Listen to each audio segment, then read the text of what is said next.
What's crack-a-lackin', guys? I'm sorry about my location. I am currently in hiding after I stated I like the Honda Ridgeline on the internet.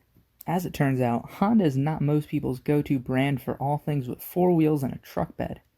My mistake, because truck fanatics are quite the aggressive types. So, before I'm discovered by hordes of internet truck fans, let me make this video to stand as my final testament to why I like the first generation Honda Ridgeline.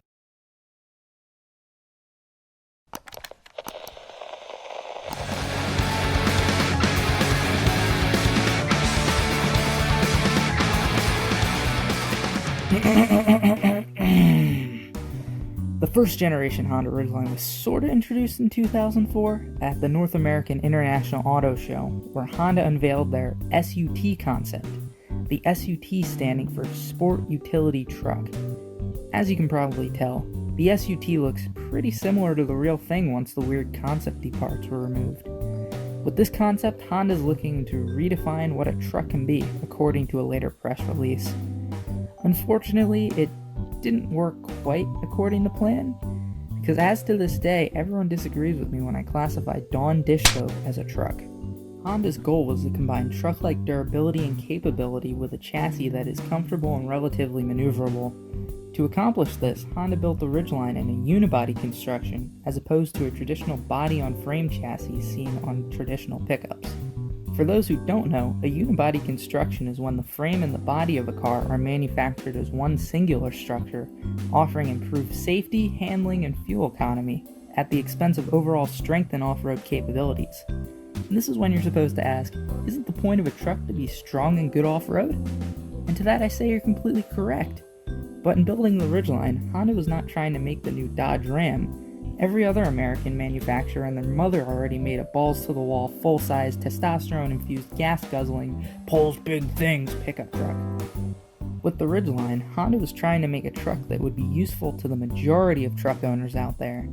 The majority who buy a pickup truck in case they need to haul stuff, and the only thing they use it to haul is their daughter to the mall and then hit a McDonald's drive-thru, all while keeping their cumbersome, inefficient V8 reclining chair firmly planted on the pavement at all times. What I'm trying to say is, most people who buy pickup trucks don't actually need them. The Honda Ridgeline was meant to be a bridge between what was a car and what was a pickup, in a more competent manner than other manufacturers who previously attempted the same task. The Honda Ridgeline is not a Subaru Baja, which was a station wagon with a bed throne on the back, nor was it a Chevy Avalanche, which was an SUV based on a truck that was again made into a truck. Instead, Honda created a new unibody platform, sharing some of its guts with Honda's already successful Pilot SUV, especially in the powertrain area, to make a unibody truck that handles well on the road, yet packs more of a utilitarian gut punch than the Subaru Baja did. Enough of a utilitarian gut punch, in fact, to be able to tow 5,000 pounds, double that of the Subaru Baja. And while 5,000 pounds is less than that of the V8 truck offerings from Dodge, Ford, Chevrolet, Toyota, and Nissan, the Ridgeline can tow more than any of those manufacturers' gasoline-powered V6s. Now, to achieve this tow rating out of the Ridgeline, Honda had to put one heck of an engine in the Ridgeline. Allow me to introduce Honda's J35 series of V6 engines. Hey look, a cardboard box washed up on the beach. Holy fish paste! It's a reliable and powerful engine. The J35 was Honda's go-to V6 for the years of 2005-ish to now, being present in everything from the Acura MDX, the Honda Odyssey, V6 Honda Accords, the Honda Pilot, the Honda Cross Tour, and I'm not even joking when I say the J35 was an optional engine in the Saturn Vue. Honda even promised that the Ridgeline would boast a more powerful variant of the J35, and that it did, featuring a whopping 3 horsepower more than a 2006 Pilot. However, to make matters better, the Ridgeline came without Honda's garbage VCM system. For those who don't know, Honda's VCM system was a computer-controlled cylinder deactivation system found on a good number of J35 engines, introduced in attempts to save fuel economy.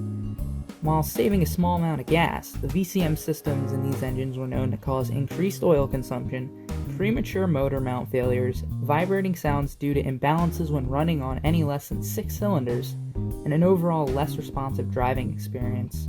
In fact, Honda lost a class action lawsuit regarding the failures of their VCM system, and to this day there are various websites dedicated to selling devices to disable the system.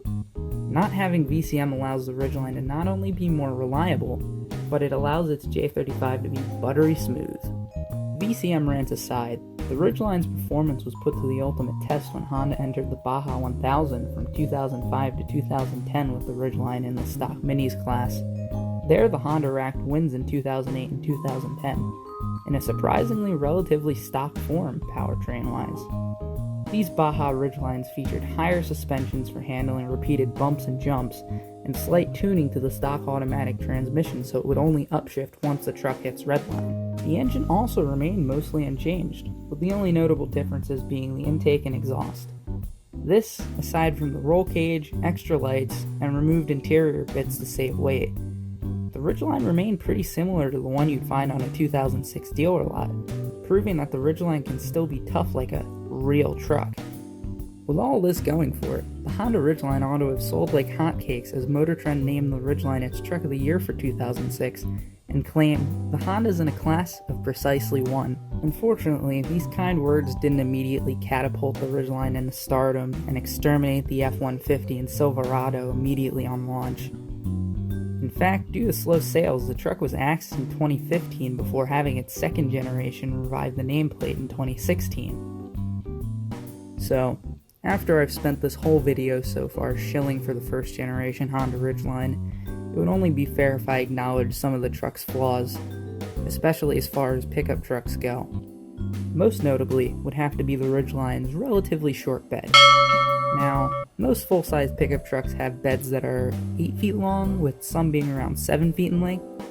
The Ridgeline's was only 5, which makes a big difference if you're the kind of truck buyer who only buys a truck based on how much junk you can fit in the back of your truck. To be fair though, due to the Ridgeline's independent rear suspension, the Ridgeline actually had a very well-received trunk under the floor of the truck bed, providing extra, albeit separate, cargo space. Secondly would have to be the fact that the rails on the outside of the truck bed slope up towards the roof, a design choice made for increased structural rigidity, however made retrieving cargo in the bed of the truck difficult when trying to reach over the sides of the bed. For as practical of a truck Honda badged the Ridgeline, even I will admit that both those flaws hurt practicality for those whose needs lined up more with traditional truck buyers. But there you have it, the first generation Honda Ridgeline. Arguably one of the most underrated pickup trucks on sale today. It's truly a shame that the Ridgeline didn't corner more of the market since, like I've already said, plenty of truck buyers buy more truck than they actually need or will ever come close to using.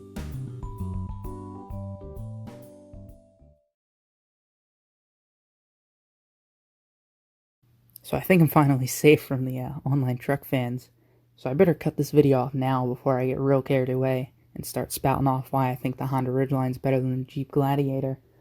So yeah, I'll see you guys around.